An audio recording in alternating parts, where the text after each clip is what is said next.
What does it take to make workshops work? And how can we facilitate collaboration that sticks and leads to results? My name is Miriam Hatness, and with the Workshops Work podcast, I'm on the mission to find the magic ingredients that make workshops work.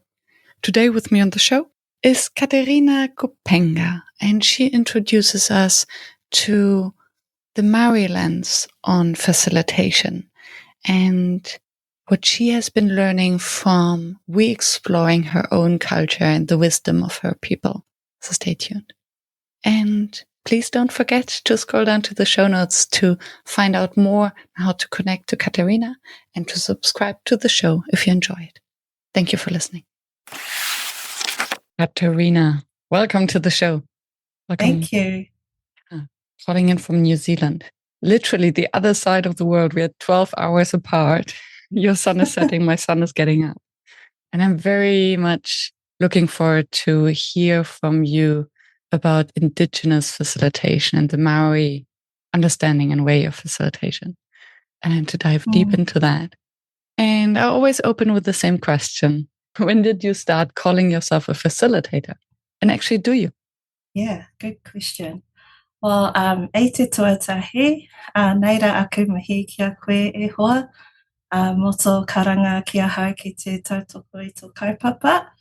Ko waia hau, ko hekerangi te maunga, ko waia pū te awa, ko te awera te marae, ko Ngāti Parae te iwi, no te tai rāwhiti ahau ki Aotearoa, ko Katerina Kupenga toku ingoa, no reira tēnā koe. Yeah, my name's Katerina. I introduced myself in a traditional Māori greeting, so starting off with my mountain, which is Hakurangi, and it's the first in the world to greet the sun each day. My river is Waiapu, and it provides sustenance to the land of Ngāti Parae, which is situated on the east coast of Aotearoa, New Zealand. And my name is Katerina. I'm a Māori facilitator. I specialise in strategic planning. And yeah, I'm just both nervous, I think, and humbled to be invited onto this podcast, especially being such a small island at the bottom of the world. We often feel like we're the small fish in a big pond. So to have this opportunity is, really humbling. So thank you. Which leads me to your question around when I first started calling myself a facilitator, which is interesting because I think for me, the first thing that I think about is when I first learned the concept of facilitation. And it was so powerful. This moment happened 20 years ago. I can actually remember it vividly. And at the time, I was around 20 years old. I had just started working for the bank, which was a big corporate organization, and I was really excited, and I had just been promoted to a personal banker, so I was responsible for lending. And we had sales training, which is quite common in the bank, and we get taught these frameworks and models to implement on our calls, and that's what we were used to. But this workshop for me was different. And when I say different, as soon as you walked into the room, there were flip chart papers all over the wall with flip chart art. It was bright. The tables were perfectly laid out. It was colourful. There were post-it notes. We were greeted by the facilitator, and I guess you could just instantly tell that she automatically put a lot of work and thought into preparing for the workshop, which instantly made you feel comfortable. And one thing that I remember about this facilitator, and I haven't been able to find it since, was she had this suitcase full of flip chart pens, like no joke. Like this big suitcase, and I'm a stationery queen, like I just love stationery, so I remember that vividly. And anyway, we started the training, and it was different to what I experienced before because she took us through activities to help us uncover our personal purpose. So what is our why? What gets us out of bed each morning? What are our values? What are the behaviours that drive everything that we do? So it was a lot of deep internal work. And then once we kind of had a good foundation or understanding of our why, she then took us through an activity to take us back to the time that we applied for the role at the bank, and what was it that, you know, caught our attention, and why was it that we wanted to work, and, you know, how was it aligning to our purpose, which was such a really cool exercise. And then once we understood our why and the reasons why we joined, you know, the bank and how that aligns with our purpose, then she talked about, okay, so what is it that you're struggling with when you're dealing with customers, and what strategies could you use to overcome the challenges that you face? And so for us in New Zealand, sales, we are quite passive people. So we're not in your face. We find it really awkward to sell. The word sell just like gets us, you know, it just doesn't align with us. But when I realized that my passion was connecting with people and forming relationships, and the reason why I joined the bank was so I could help customers with their banking, those were the two reasons that drove me, that got me out of bed each morning. So all I really needed to do was to form great relationships with the customers, and then once I had that connection, I could support them with their banking needs. And that was my strategy moving forward. And I remember being so excited. The next day, I was like, I'm going to give this a go.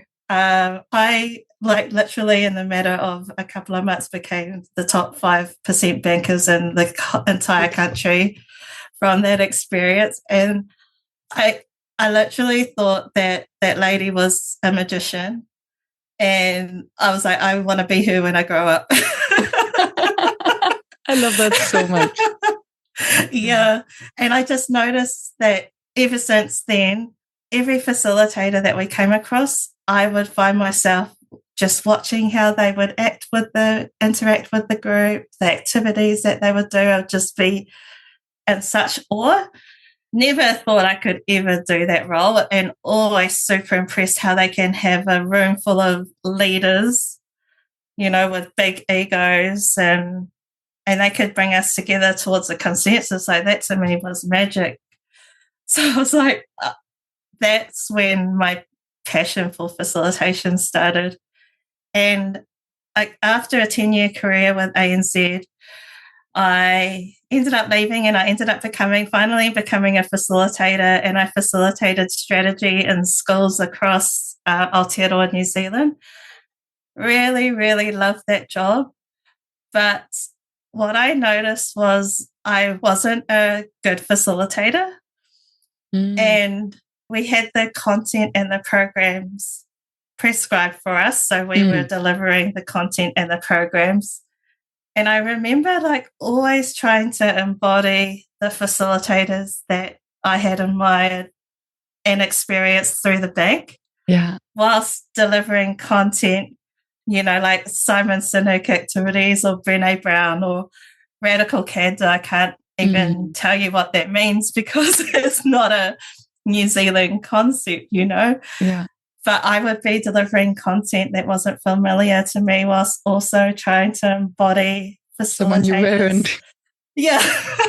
And you put those two together, mixed with group dynamics. Yeah.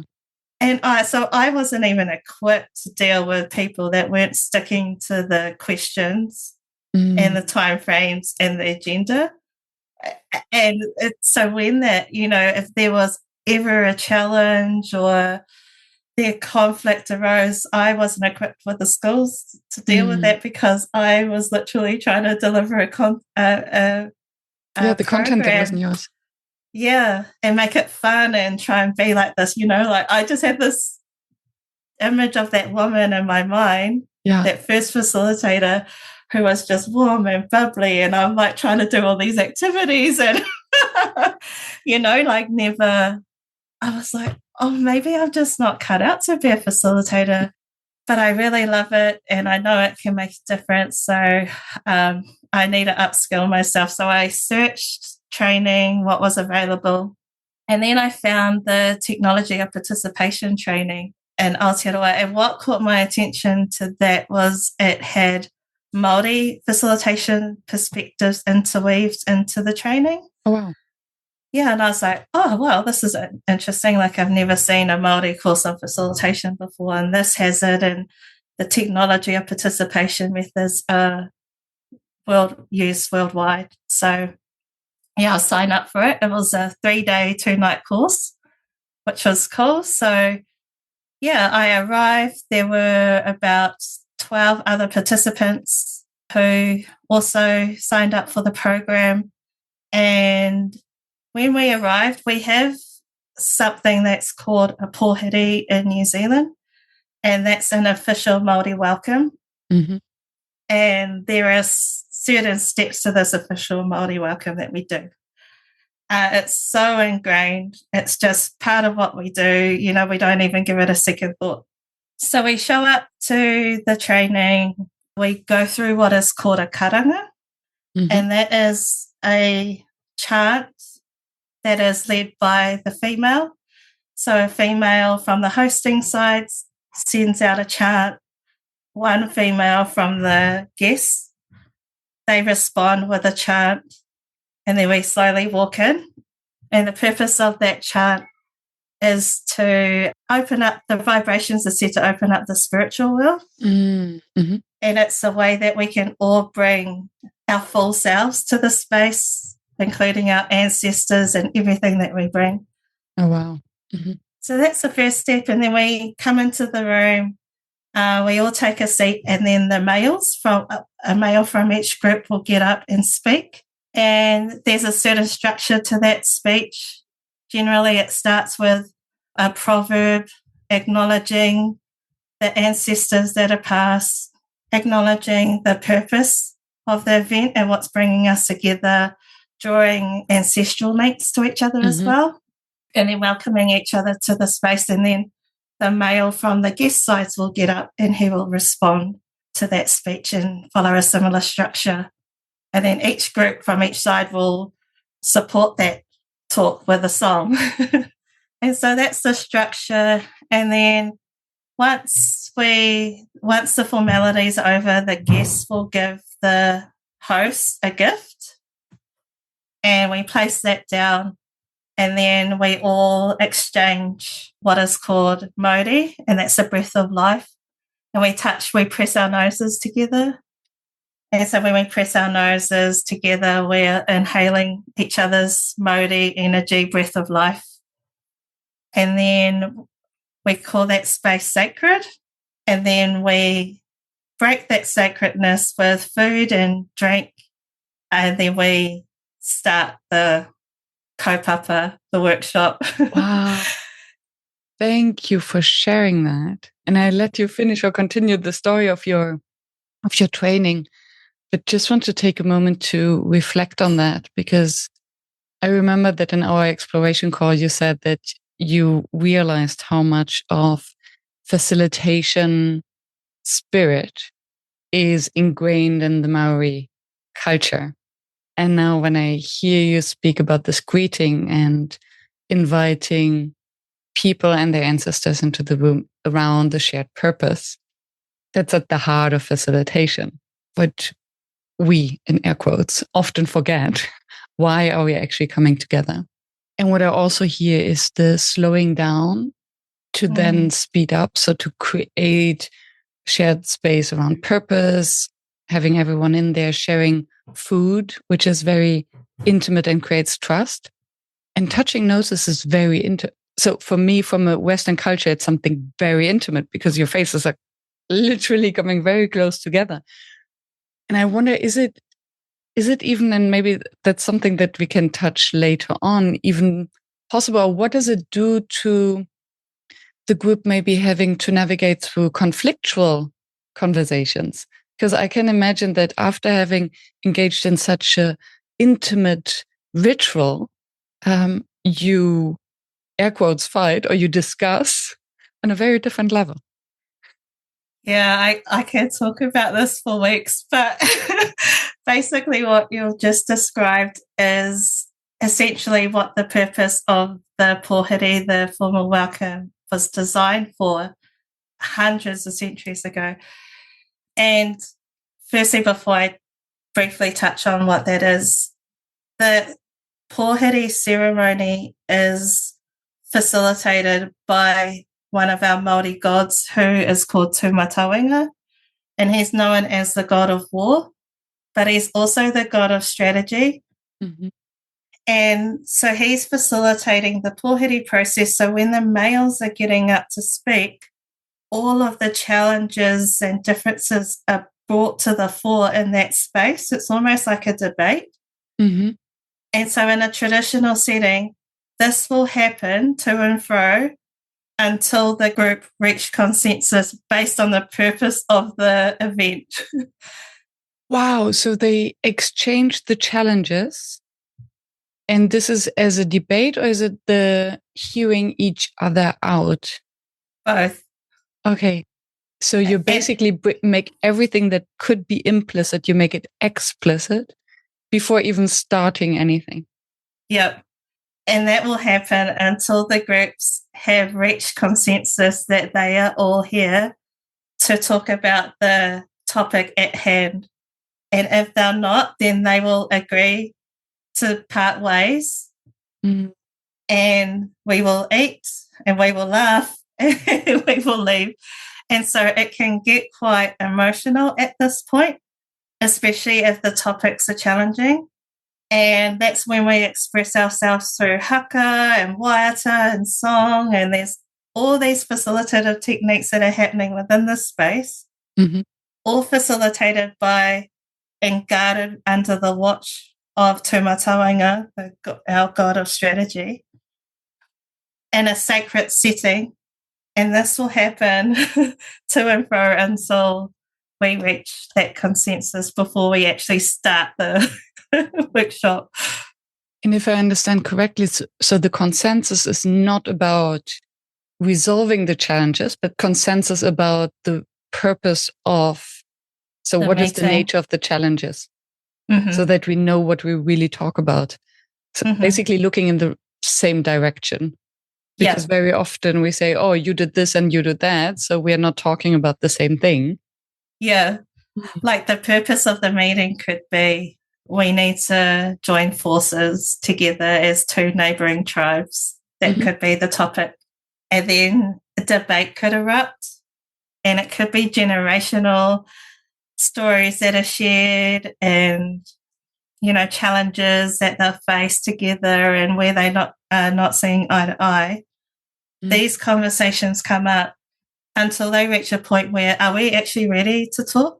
Are we actually ready to come together and talk and unite and talk about how we can do that? Or is this not the time?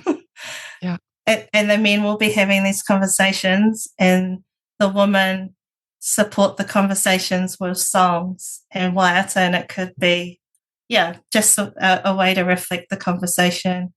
Could be also a way to stop a conversation from happening. All sorts of dynamics happen. This is in a traditional setting because the pōhiri process was actually established to identify whether the neighbouring tribes were coming in peace or in war, and also to talk about the challenges at hand. It's also for funerals and any gathering that we have this. That's why this process was put in place. And so it's so normal and so ingrained here in Aotearoa in New Zealand. Like, it's just, okay, we're going to a workshop. If it's a Māori event, there will be a pōhiri. And so we go and if it's just a training, a facilitation training, there's only one or two speakers on each side. So it's really, not as intense as what could happen at a traditional Māori setting. But that's what happened at this technology of participation training. And so we had morning tea, we came back in the room, and then what the facilitators did or the trainers did was they broke down the process of the pōhiri. So the chants and the kore and the talking to and fro and the exchange of breath and etc. And then we wrote down what are the specific things that happen at each stage. So we were able to identify the specific things like host woman chants, and then the guests respond, and we were recording all of these things. And then we looked at, okay, so how do you feel as you transition through each of these stages? And then so we got to share how we felt. And then they asked, what do you think is being facilitated at each of these stages? And it's like, oh, wow.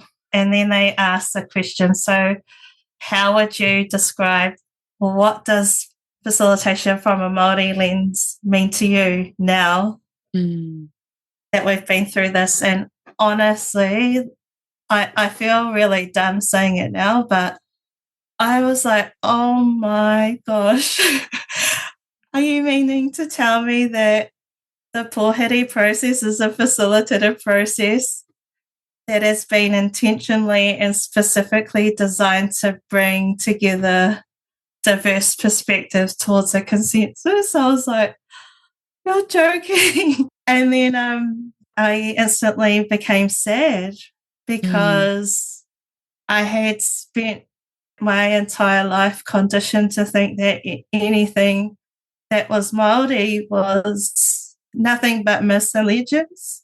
And actually, we were growing up encouraged not to learn our culture because that was taken away from my mum's generation and her generation above her. There's a lot of trauma sitting there. And so all our families wanted for us, my generation, was to learn the tools of the Pākehā world, that's what we call it, the Western world, so that we can thrive, which meant that we weren't given the opportunity to learn our language and learn about our culture. So, yeah, that hurt because I'm like, here I am learning all these American models and Western models of what facilitation is, yet I live and breathe facilitation. I've grown up with this. My ancestors were expert facilitators, and I didn't know until now. And there was one other Māori participant on a course of 12 participants. She was also having the same kind of visceral experience that I was having. And yeah, the 3-day course was actually really emotional because that set the scene, and it's almost like it opened our eyes to what we weren't aware of. And then it made us aware of just how almost brainwashed we were into thinking that nothing that we do is actually of substance. And we're almost seeking validation from Western world or, to upskill so we can be the best. But yet here we are with these tools that are within us, and our ancestors were expert facilitators. Like, if you look at the process and break it down, you're like, oh my goodness, like that is facilitation 101. And I remember during that course, like, it got too much, and I told one of the tutors, I was like, I actually don't think I'm born to be a facilitator. And she goes, don't be silly. I don't think your ancestors have given you a choice. And I was like, oh. And I kid you not, the week after, I randomly looked at Papers Past. I don't know if you've heard of it. It's this database that captures all of the old newspaper transcripts. And I searched my namesake, who's 5 generations above me, and I found that she was a well-known Māori facilitator.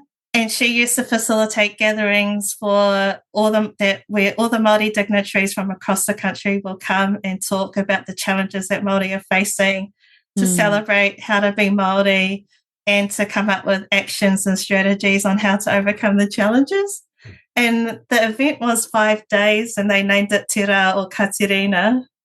And I was like, the trainer was not wrong. I don't think my ancestors gave me a choice. And it was from that moment I said, I'm a facilitator, I'm a Māori facilitator, and I'm never going to allow anyone to deny me from standing in my Māoritanga as a facilitator. And I will stand in any space as a Māori facilitator from start to finish, and I'll bring in other techniques to enhance that. rather than the other way around, because what it looked like before was I might start with a Māori prayer or a Māori proverb, and then the rest of it would be Simon Sinek, Brene Brown. Now I'm like, I'm going to learn what Māori facilitation was, and I'm going to stand in that and be proud to be that, and then use the tools to enhance myself as a Māori facilitator. So that's, long story short, that's when I claimed my role as a facilitator and as a Māori facilitator. Beautiful. Thank you for taking the time to really share that experience and path. And now I would be curious to unpack a few of these things, because there's so much. And one thing that comes up for me is the notion of emergence, because I think if you start with such a ritual to unpack all the challenges, there are two things that come to my mind. A, you don't know how long this will take, right? Mm-hmm. And second, once you agree to that, so once you have alignment on the purpose, and then what? Is it then that you have another specific structure, or how do you go from there, from the Maori perspective, or maybe as opposed to the Western perspective? What's really interesting is because there is that fear, and the reason why facilitators feel afraid of embracing pohiri is because it can take a long time.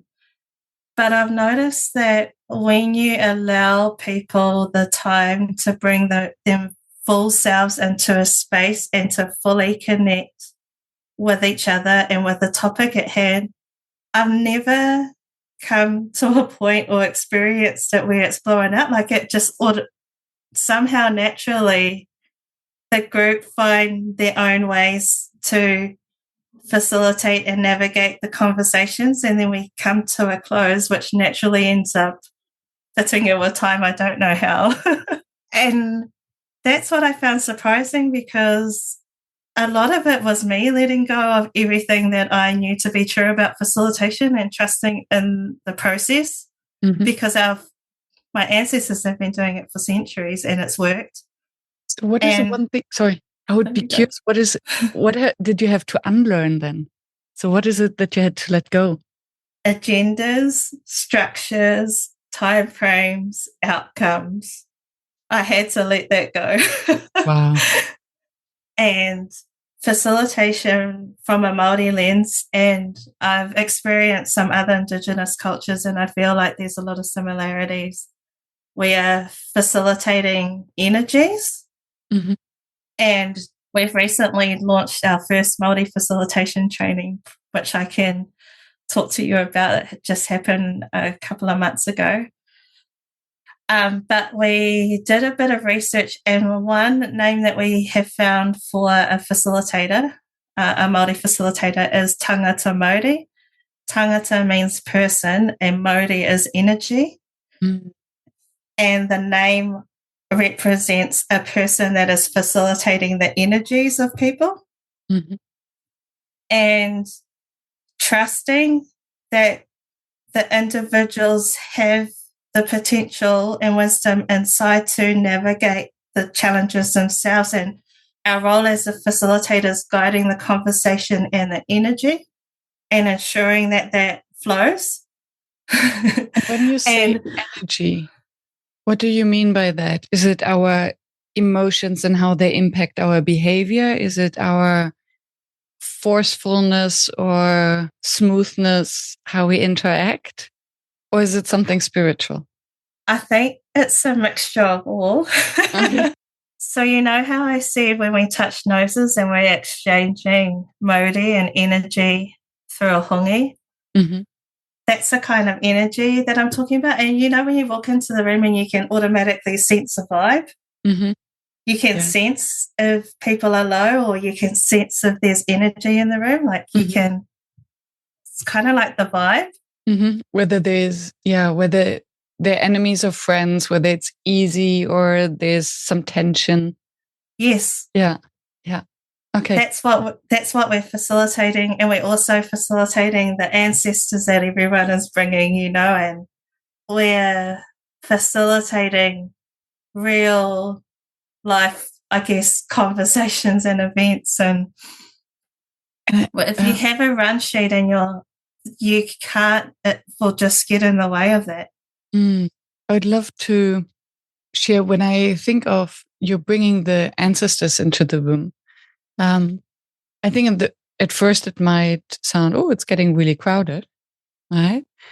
And then immediately I'm thinking of how I put them in air quotes Westerners, right? Us white people.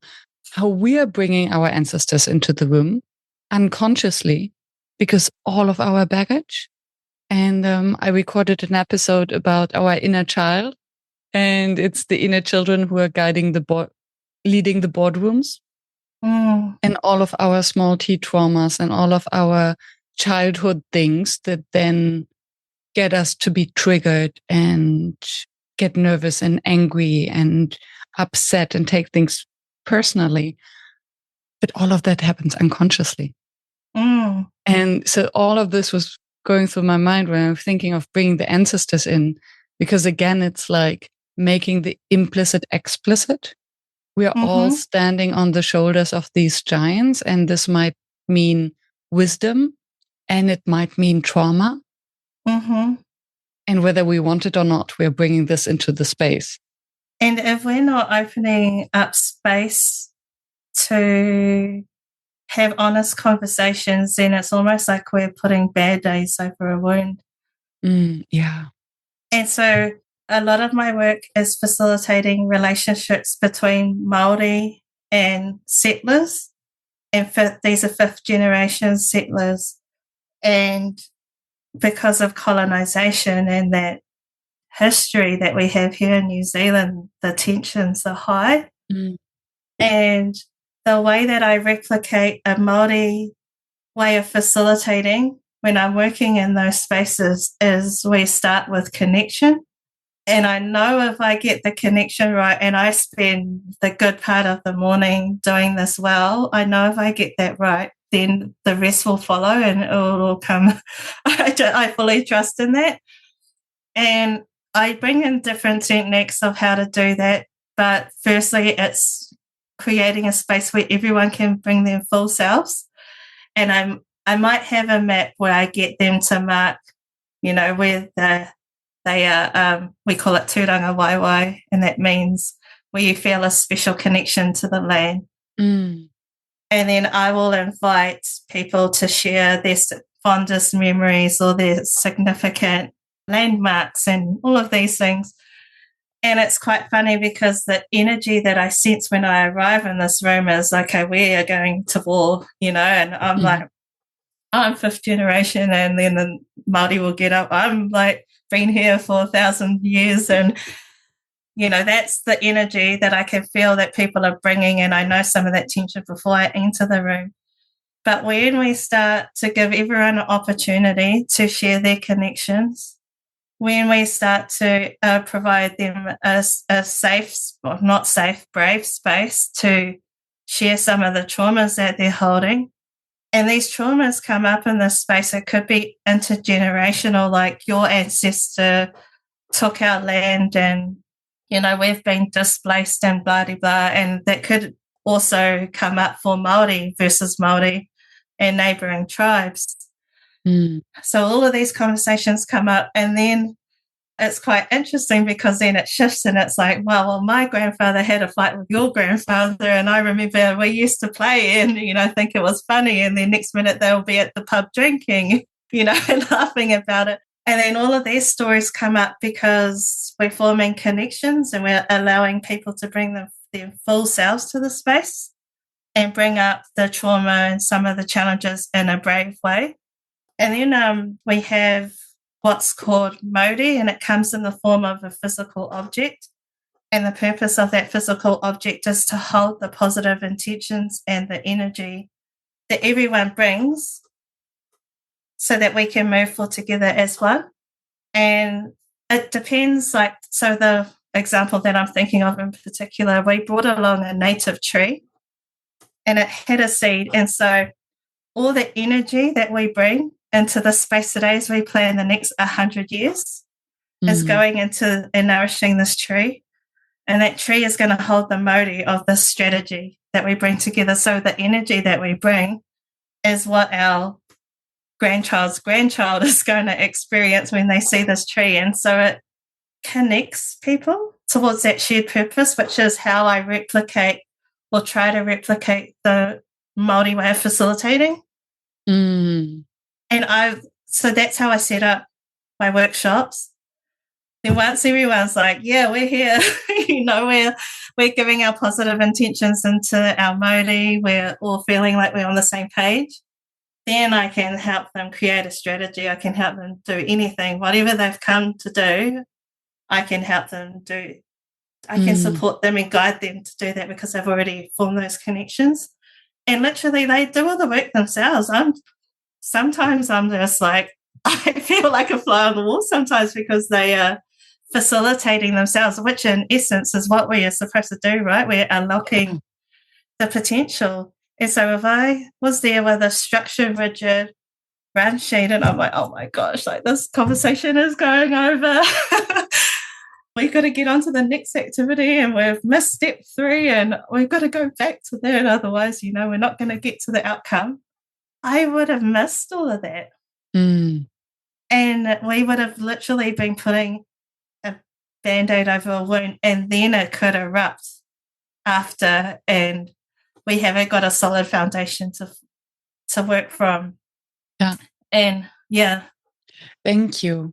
I think it's beautiful to hear that also how all these conflicts come up and that it's suddenly not only Maori against settlers, as you call them, right? But then also each subgroup amongst themselves because, yeah. And you spoke about the safe space or brave space. To speak about trauma, I would be curious, what does it look like? Because to speak about such wounds can either in a way that we feel the pain instead of accusing the other takes a lot of self-awareness, emotional maturity. Are there some rules of engagement that you say, okay, we speak in I statements, we own our pain, we don't accuse the other? Or how does it happen in the space that they don't stand up and say, and it is your fault that? Well, it's a conversation that we've been having in our in the Māori facilitation training that we've just launched because for us, emotion is healthy. It's displayed during that pōhiri process and it's real theatrical. I'm not sure if you saw one of our Māori members in Parliament who tore the bill and she did a haka, they did a haka in Parliament. In Parliament in response to the bill. My experience growing up attending Māori hui was a lot of emotion. It was a lot of laughing, yelling, screaming, crying, haka, songs, the works. And then afterwards, everyone is laughing and, we're all getting along. It seems really dysfunctional. But the more I start to understand the process of Māori facilitation, and it's all facilitated under the realm of Tūmataonga, who is seen as the god of war, the god of strategy, he was providing that protection for us, to that brave space for us to be able to bring that emotion. And so we're always trying to avoid it or it's all awkward, but it's all sitting there and it ends up blowing up anyway if we keep suppressing it. And to know that we're guided by Tūmataonga and we're not in it alone as facilitators is, I think, key for Māori facilitators. Secondly, we've been talking about the atua or the gods that people are embodying. And so we've been doing a lot of research around the different Māori gods, the female gods that have been erased from our knowledge. And we talk about what gods are they embodying in this moment? And then how could we respond to that, and counter it? Because I've spoken about tūmataonga, but when the two parties agree that they're here to talk about that shared purpose, we then head into the meeting house, which is guarded under the watch of Rongo Mātane, and Rongo is the god of peace. And so there's all this like yin and yang kind of thing happening. Yeah. And then what we also have, a resource that we have is, this is arotahi, and it's a Māori stone that's been gifted to me. And it's really heavy. It's a volcanic rock from a sacred mountain. And the purpose of arotahi is to hold the heavy energy that people are bringing into the space. So arotahi takes that heavy energy and holds it for us as we navigate the complex situations at hand. And the purpose of arotahi and how it's been carved is that the challenging energies flow in and then they flow out. And I bring this into spaces. And so if anyone has any trauma that they're holding, then one resource that we have is for them to hold arotahi and to share that energy into arotahi, because that's arotahi's purpose, is to hold that energy for us. Also for me as a facilitator, if I've had a challenging experience or if I'm carrying challenging energies that have been shared by the group, I've got arotahi to hold that for me. And so we have another process which is called a pure, and that's a cleanse. And that helps us cleanse all that energy away. And that's through water, could be through sunlight, through wind. It's just beautiful because we know that we've got so many resources at our fingertips to help us navigate these challenging situations. And yeah, this is arotahi for me.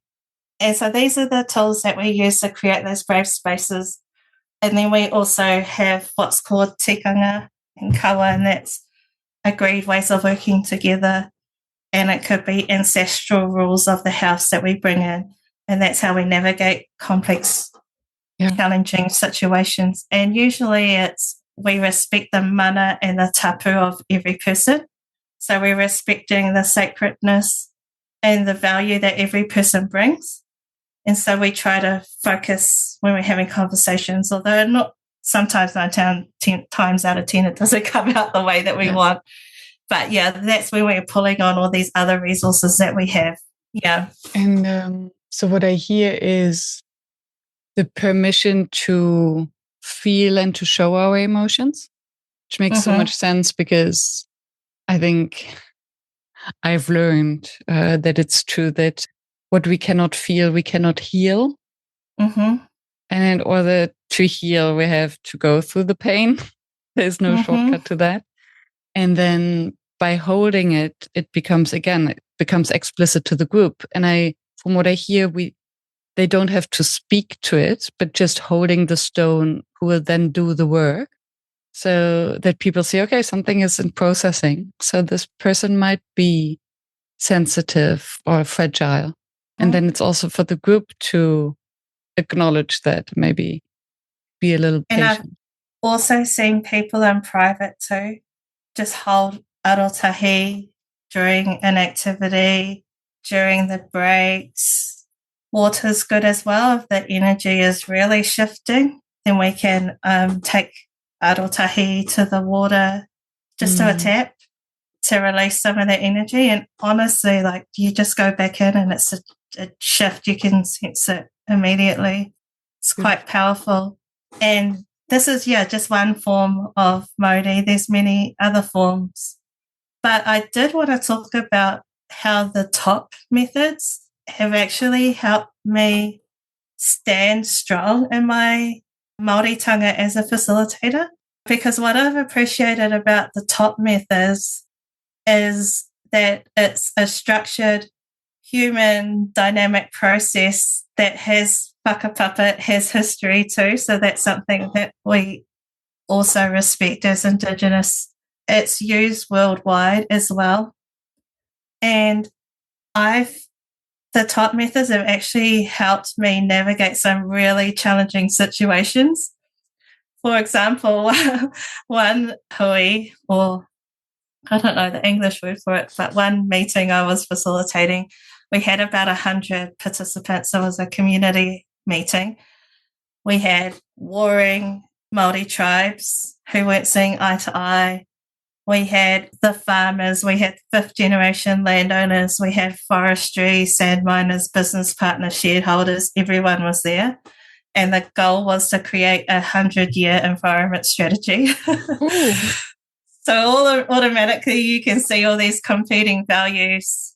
And I did all of my processes, everything that I shared, I was like, get the connection right, and everything else will follow, which it did. We ended up creating this beautiful 100-year vision and a strategy for the future, which everyone was excited about. And then I stupidly asked for reflections on how people are feeling with what we've created, thinking that I'll get, I'm excited and da-di-da-di-da.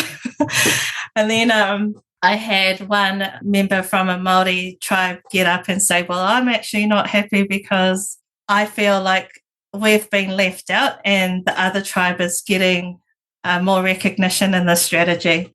And then so that tribe got up and responded and was like, I feel that there's a lack of education here, and if you were to actually acknowledge the history and if you knew, then you would know that we actually come under one. And then someone else responded to that, and I was like, oh my gosh.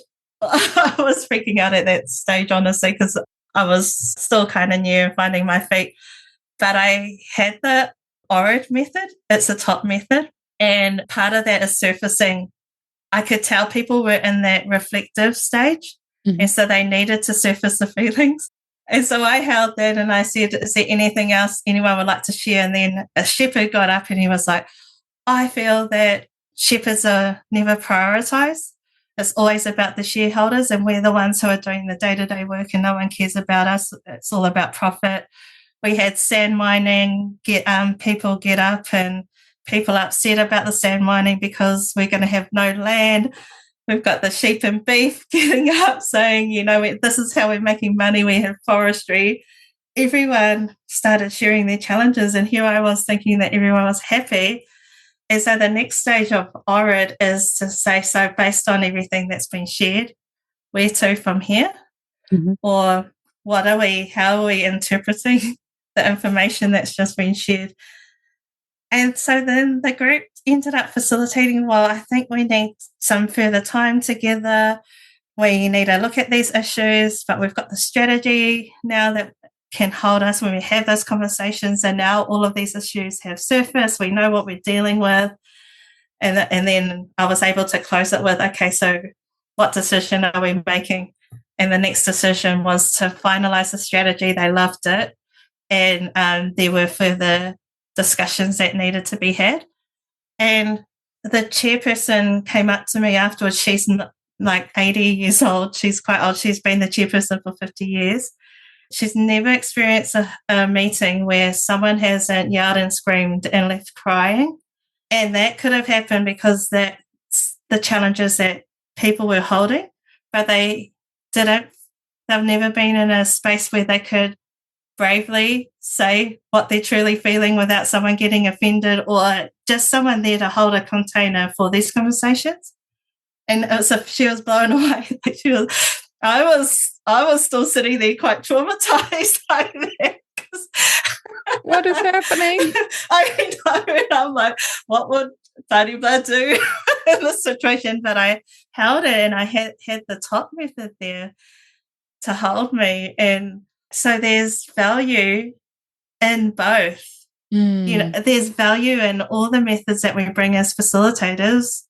Yeah. But yeah, I think for us as Indigenous, because we've lost all that knowledge, we have to just put everything to the side so that it allows us the space to explore what facilitation was from our lens. And then once we understand them, we can start bringing in the other tools. Yeah. But yeah, there's definitely value in all, and I try and bring everything in respectfully. as it's not respectfully as we about can. not looking at the Western tools and techniques that you might have learned, but to reintegrating them thoughtfully. And what I hear is also at their time. So what I hear is at the core of the Maori facilitation is the beginning. Like the coming together and really honoring the slowness of the process. Yeah. So that later on these honest conversations can actually happen using the different tools that would facilitate them and structure them. Yes. And having the ability to facilitate and feel the energy and know what tool you need to bring in at the right time. Yeah. And when I was having all these realizations, and namely about, oh my gosh, like I think the agendas, I actually got told off by a Māori facilitator for having an agenda because I got to the point where I was writing down verbatim of what I was going to say and the questions and how I would respond. So I was walking into workshops with 10-page agendas or run sheets. And whilst I was having all these epiphanies and moments, of unlearning, relearning, and like this is too much. Thomas Lantala. Yeah, Lantala, he has been on the show, yeah. He's been such a breath of fresh air for me because it's almost like when I was having these realizations as a facilitator, I would wake up and look on LinkedIn and he's sharing his LinkedIn posts that will validate what I'm feeling. So one of them was, how he has a whiteboard post and it has a quote on it. I think one of it was around having no agendas. Yeah. And he pretty much everything that I was experiencing and feeling, he validated it with that post. So I was like, all right, I'm ditching the agenda and I'm going to trust my intuition. And it's funny because there's been quite a few times that's happened where he's just kind of given me the validation that I need to trust my instincts.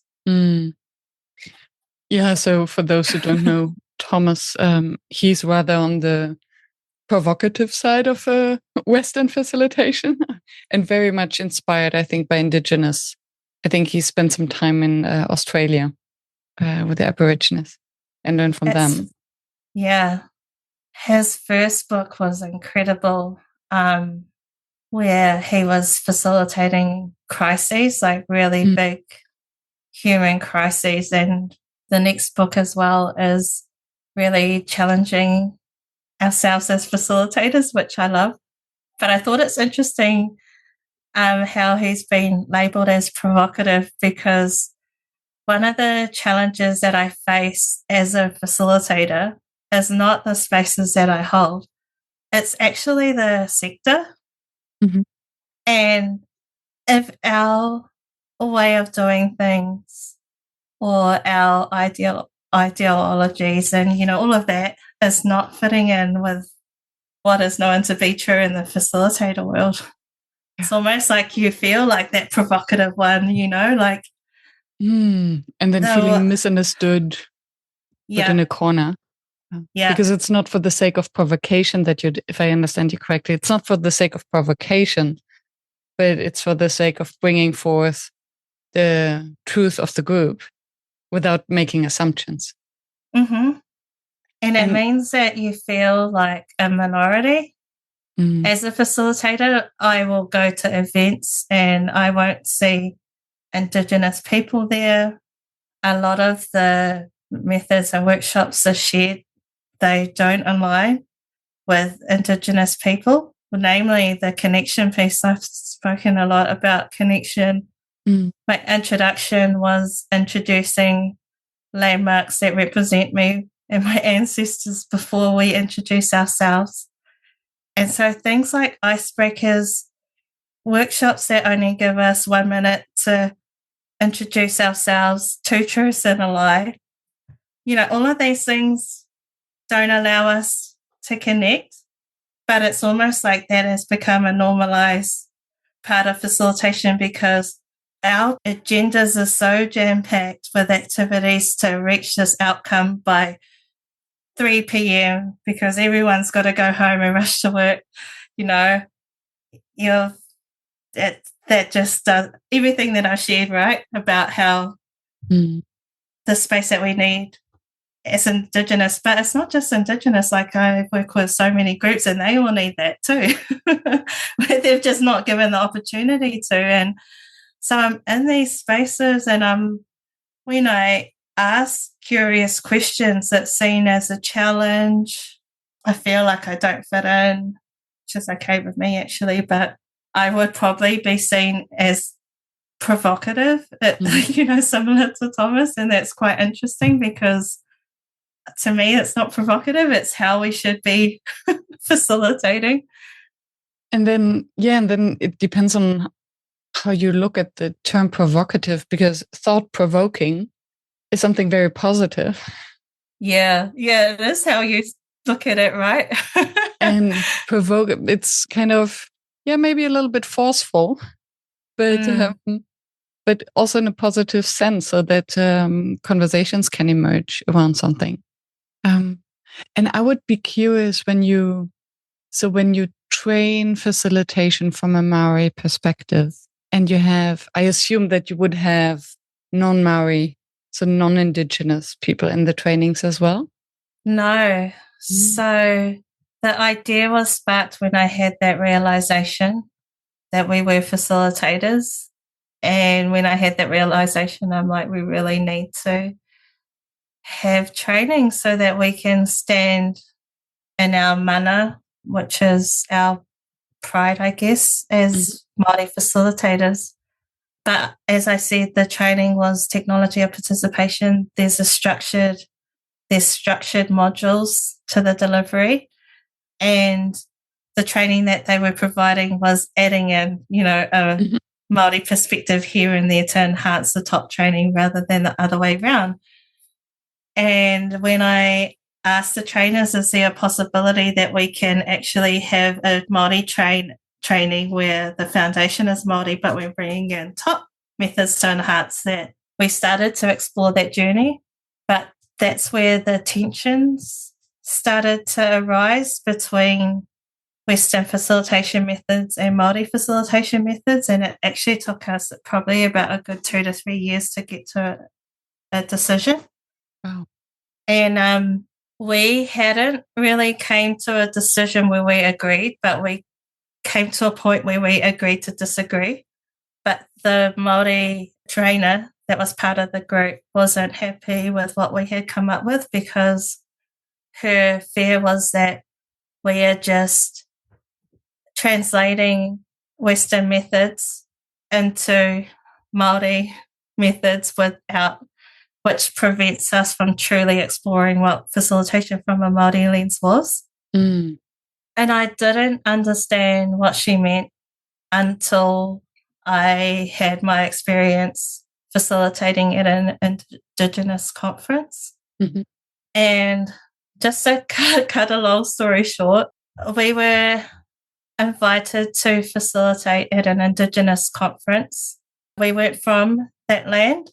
And so a red flag is there at that moment, because facilitating at an Indigenous conference, the first people that you should be engaging with are the Indigenous people of that land. And because we're all Indigenous doesn't mean we fit into the same box. Yeah. And so unfortunately, we didn't have those relationships, so they were only brought in for the welcomings and the closings and the performances, which is how we're treated in New Zealand. We never acknowledged that at a leadership level. And so coming over there with our way of facilitating in our language, we're also diminishing the language trauma that they're experiencing, the loss of language trauma that they're experiencing, and they're hearing our language as we facilitate on their lands. The methods aren't aligning with them because we are using Western methods that aren't preventing the Indigenous way of talking, and there were outcomes that we needed to reach from the group, and it just felt like an extraction. And also our knowledge wasn't respected as well in that space, so our wisdom wasn't incorporated into the workshop design because there was a specific format that we had to follow. And that's just really high level what happened. But I feel like I was supposed to experience that to understand what the Māori trainer that was just averse to the program that we had put together, everything that she was trying to say, it's almost like I experienced that in another country. So basically that you follow the same the Western structure, but you exchange the label and try to find the Maori equivalent. And then it's basically just, again, the Band-Aid or the appearance of it instead of the core philosophy that you would change. Which is acknowledging the Indigenous people of the land and incorporating their perspective and knowledge at a leadership level, and their advice as well when you are facilitating in those spaces. And because that's taken away from us in Aotearoa New Zealand, I didn't realise it because it's something that's ingrained, it's something that's unconscious to us, it just happens. But when I was the person doing that to another Indigenous culture, and I got to experience what they were feeling, and I got to experience the hurt that they felt. And because when I talked about how when we facilitate, it's at a spiritual level, like that really hit me spiritually. And it took me quite a while to recover from that experience. But essentially, I could see how the Western framework that we were using in that space didn't work. It didn't allow for conversation. It didn't allow for connection. It was extractive. We had outcomes. If my Indigenous leadership was respected at the planning level, then I would have been able to express that and design something that was more, that would create connection between us, and it was more respective of the people of that land and so forth. But we couldn't have that because we had this framework that we had to deliver and this method. And so when I had that experience and we had a meeting where we shared that and we had a pūre, the cleanse, and this is when I was gifted arotahi to hold their heavy energies.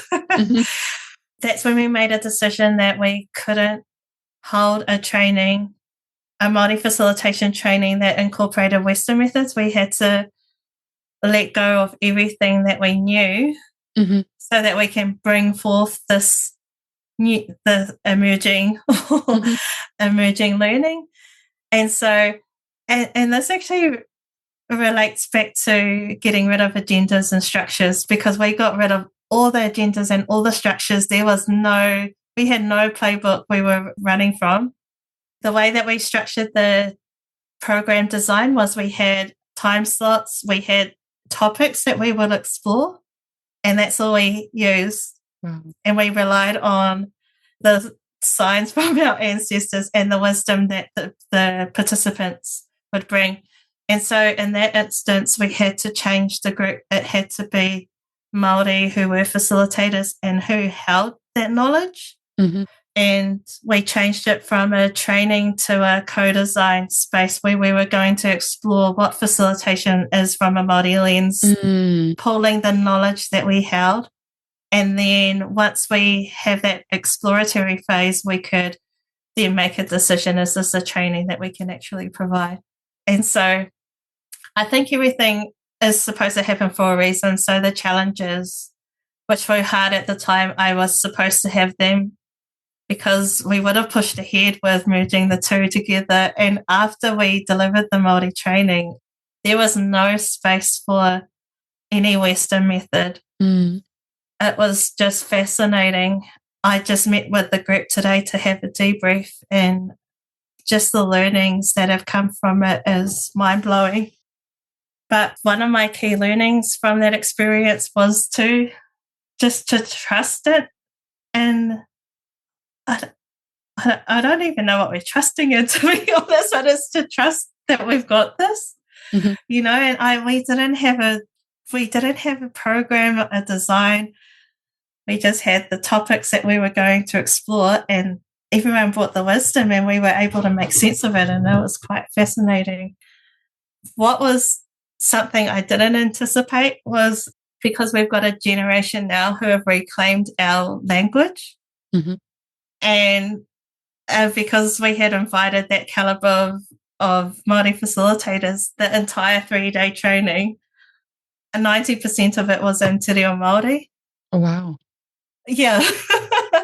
And that's something that didn't even cross my mind, but when it happened, it was just beautiful. And so we were in an immersive Māori environment for 3 days, running this facilitation training that we had just put together without any agenda or, structure. And the outcomes that have come from it is just mind-blowing, and it's just given us more to explore. So the plan is we are going to hold another training, and so that's a deep dive into the topics that we've explored, and then from that we can pull together the learnings and design a program so that we can grow more facilitators. So a lot of what I shared tonight is from the learnings, because a lot of this is unconscious knowledge for us, but when we actually conscientize it and we look at the roles that it plays in facilitation, then we are consciously embodying those practices into our facilitation style. And so I'm able to talk about it now because I'm consciously working on it. But before, I probably couldn't tell you what facilitation from a Māori lens was. All I had was pōhiri, but now I've got all these resources and tools and knowledge, and it's just quite, sometimes it feels surreal because, as I said, 5 years ago, I was saying, I'm not built for this. And now here I am, and it's quite surreal. Beautiful. And it's very inspiring to hear about your journey and what you can do by trusting the way and stepping into your own confidence and confidence in yourself and the wisdom of your ancestors. And I can see how you first need to understand it fully in its purity before then opening it up again. I think to really master a craft, you first want to master it in its purity, and then you can mix and match and see what fits and how it communicates with others. So that makes sense. And thank you for sharing the reasons behind that. Yeah. What remains your facilitation challenge now? I think still I feel I'm quite challenged with the sector. I feel I think I'm challenged because firstly, the sector is dominated. Can you remind us what the sector is? And so when I talk about the sector, I'm talking about the facilitation sector. It's not diverse and it's not representative of Indigenous people or Indigenous methods. And I find that quite challenging because facilitators hold pivotal roles and they play a huge part in supporting groups to navigate some complex challenges. And when you're working with communities and when you're working with Indigenous people, being able to have that connection or having that cultural intelligence and awareness is so important, because you're not going to draw out the wisdom from Indigenous people if you haven't got that understanding, awareness, and or ability to form those connections. And which is why we always feel uncomfortable when we're in spaces, because when you're a minority, that's how you feel. But when you're experiencing a process where you're not connecting or aligning, similar to how I was sharing about how I felt facilitating methods that just sometimes I don't even know what the words meant, That's my worry and concern. And my worry and concern as well is that I don't feel like the sector, the facilitators in the sector are ready to be open to hearing this knowledge, to see it as a challenge. Challenge as a critique or a competition? Yeah, I think a bit of both. And it's almost like challenging their way of thinking or their way of doing. Yeah, I find that quite interesting and challenging because it just means I feel like I'm in my own little bubble now. Yeah, because it's really, sometimes it's hard to explain because as facilitators, you're also looking for others to draw inspiration from or to share learnings and knowledge. And I'm struggling to find similar facilitators in a similar boat where we can share Indigenous wisdom and knowledge, and there's so much value in that. Yeah, so that, I guess that would be what's challenging for me. You mean then from other countries potentially? Yeah. Indigenous from Australia, from Africa, from South America. Yeah. North America. Yeah. That's the beauty of LinkedIn, have formed connections like with facilitators like Manal. It feels like a breath of fresh air when you, Thomas, just post like that challenge. Well, it's not challenging, it's just showing that alternative perspective that is not fitting within what we know to be true. Yeah. That's what I'm craving and seeking. And as a next step, maybe connecting to other Indigenous facilitators, because Thomas and Manal are also from basically the Western world. Right? Yeah. But I feel their perspectives just really align. Yeah. Yeah, with Indigenous ways of facilitating. Yeah, so I think it's challenging for me as well, just being on this journey of understanding colonization that impacts the loss of culture and language that I've had to experience from that, and a lot of hurt sits there. And I think once you are aware of colonization and institutional racism and unconscious bias, you can't unsee it. And for a lot of facilitators hold that.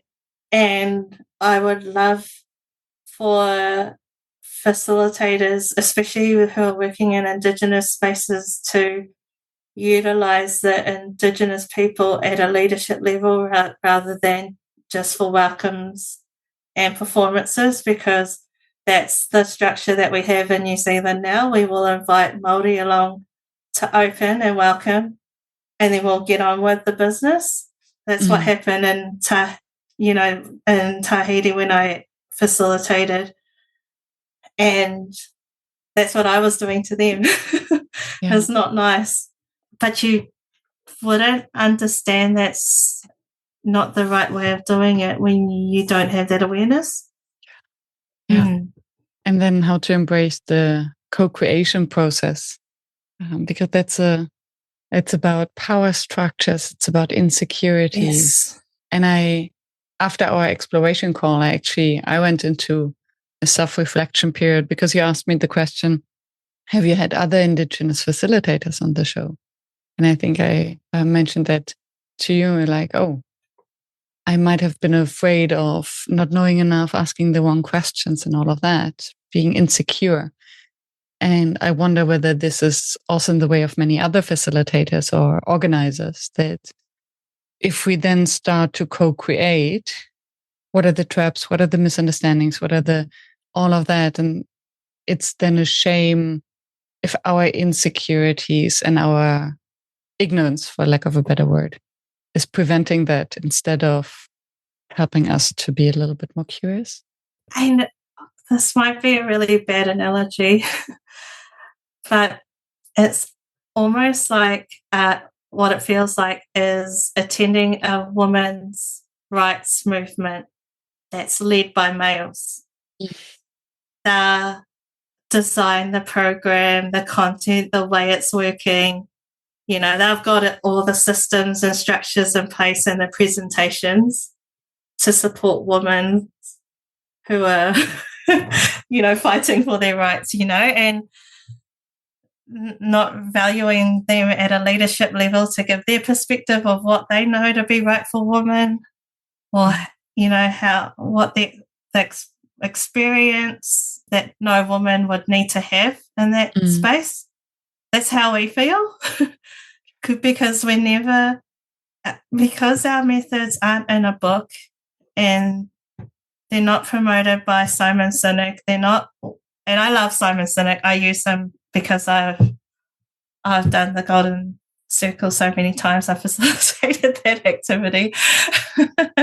It's not recorded. Our methods are seen to be nothing but myths and legends, I feel like that's why we're not really given the time of day. And that fear of not having structure, that fear of like, oh, what happens if it goes over time? Like, what happens if we don't have those outcomes? But actually, we need to get rid of outcomes. And yes, and I think the being afraid of losing structure and clarity and certainty is also a trauma response. So I think, because it's a loss of power and control too. Yeah, and I think, and that's where the difficulty then is, right? So how can we co-create something that works for both sides if we want to collaborate? Because we cannot cancel out one trauma with the other, and there is no competition in trauma, right? Because this experience that I had at a conference, there was about 100 participants. We had a trainer sharing an activity that they do to help groups form connections.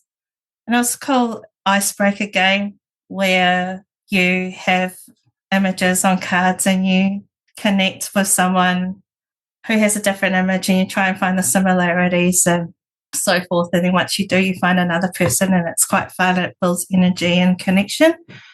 But I found it interesting when the trainer shared that the purpose behind that game is to support people to connect at a surface level, because it takes away that need to form connections at the deep level. And that fear of doing that as well, which I understand because, in a Māori process, one of the feelings, it's like fear and nervousness and getting it wrong and all of that stuff is what you experience.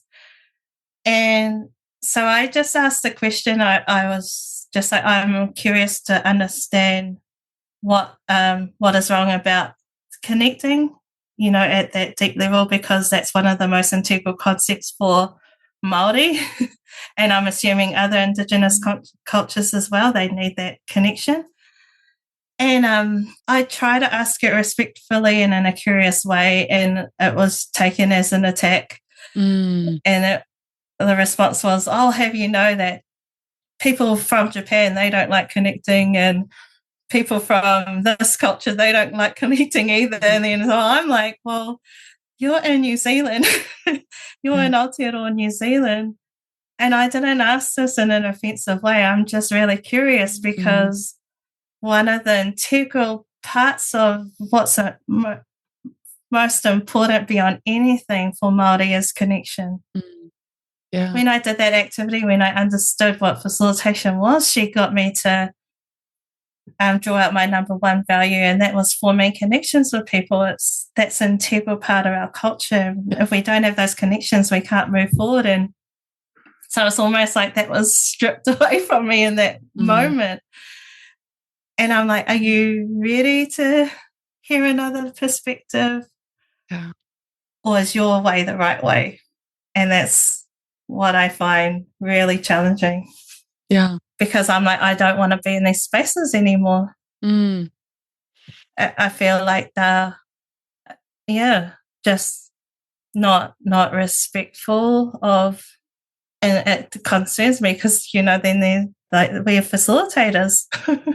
And what I hear is the cultural awareness that you mentioned, because I don't believe that there's a the right way of facilitation. There's not the one form, but there's a cultural aware, trauma-informed, inclusive, human-centered way of facilitation. Yeah, putting the people first and connection over content. Yes, right? I've seen that a lot lately, connection over content. Yeah. Wow. And I think we could go on and on and on. Thank you so much for giving us a glimpse into your world of facilitation and experiences. Thank you so much.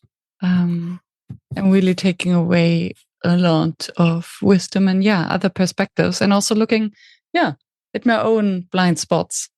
What is driving this? Oh, I have to do it this way. Thank you. Yeah, I just again felt really humbled to be asked to be on here, and actually I did try to push back. You did. But I hope my positive intention is to not be disrespectful or to not say one way, my way is the highway. That's not my intention, but to share the value in it and the value of the potential there is if we were to be able to bring that wisdom to the fore. And just imagine if we were able to help other cultures to bring that out. If they've experienced that loss, that could be quite powerful, especially because I truly believe that the answers to the problems are sitting within the communities, not at a government level, not, at a national level. The answers are within our communities. And if we as facilitators are able to support groups to unlock that potential and to unite and to come together, that's where I feel like we are able to see change. And I think, which is why I'm really passionate about community and about unlocking that wisdom within. And I feel we can do that with Indigenous methods. and all methods. Yeah. Thank you so much, Katerina. Thank you.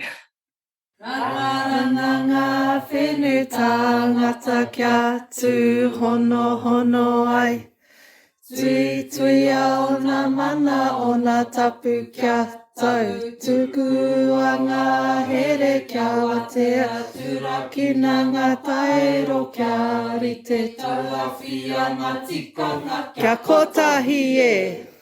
Tōhua tō ararau taki ki Hawaii ki hou. Waia tō koronga kia mau kia u.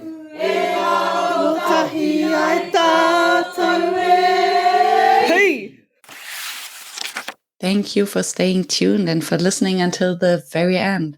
I hope that you found the inspiration and the wisdom that you are looking for. And I hope that you will subscribe to the show so that you never miss any of the interviews with another inspiring facilitator from across the world. I'm devoted to continue this podcast and to deliver weekly an episode that maintains the quality that you expect and you deserve. And if you would like to help me to maintain this quality and to keep the podcast free, please help us. Visit workshops.work/support to make a small donation to keep the podcast free. Thank you so much. I hope to be in your ears next week.